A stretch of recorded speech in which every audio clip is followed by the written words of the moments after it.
My name is Keith B. Dixon. I'm just a photographer. Okay, so let's talk about the client is not always right. I want to start out with a story. I'm gonna dive into this one. I want you guys to really follow me on this message. This morning, if you're just tuning in, we're gonna get this topic started off with the client is not always right. And I want you guys to know that the client is not always right. And sometimes you really have to stand your ground so that you can maintain not only a responsibility to your business, but a responsibility and a respect to yourself. And in your career, once a year minimum, you're going to catch a deal.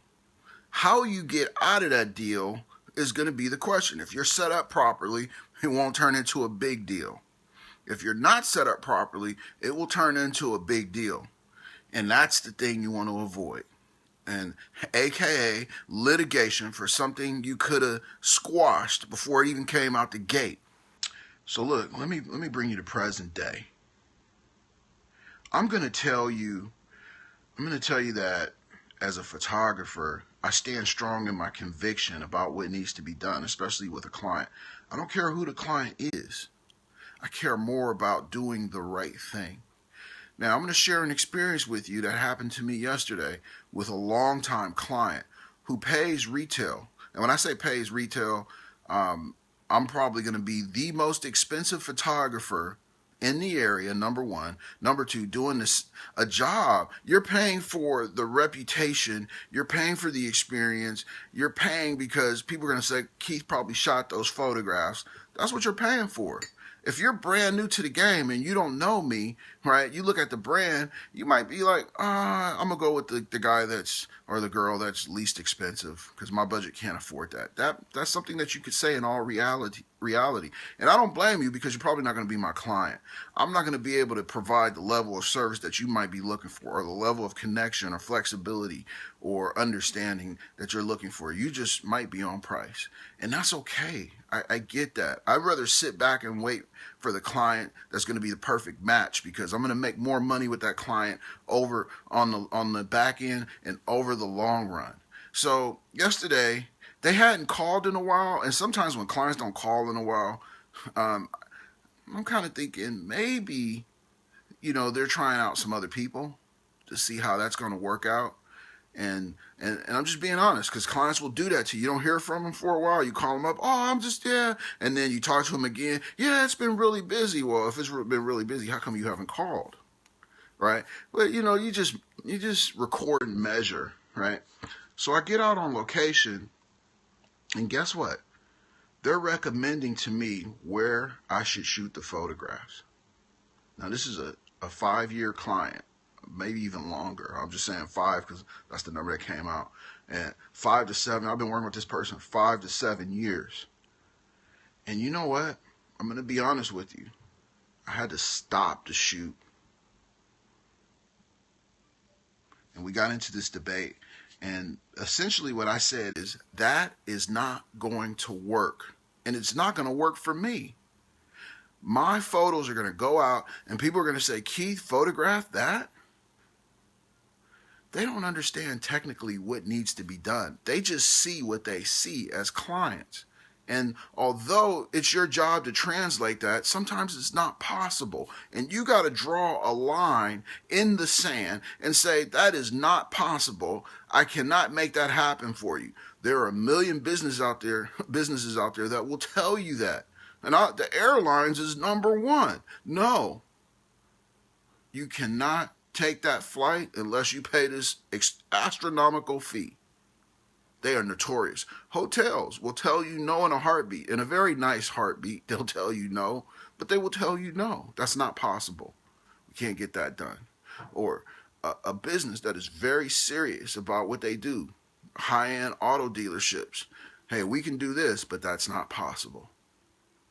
I told the client no. Matter of fact, let me tell you exactly what I told the client. Quote, I don't shoot those type of angles because it isn't correct, technically.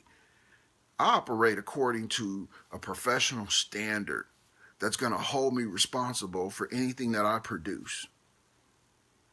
I can't do it. If this is what you really want, I know someone who will do it. And I will gladly recommend you to him with open arms and guide them along on how they should deal with you. But I can't do it. I told the client that. Now look, in the back of my mind, let me keep it real with you. I'm thinking about the money I'm about to lose. I'm about to lose a client. I'm about to lose this billing for the year, right? And then I started thinking about my happiness. What is my happiness worth?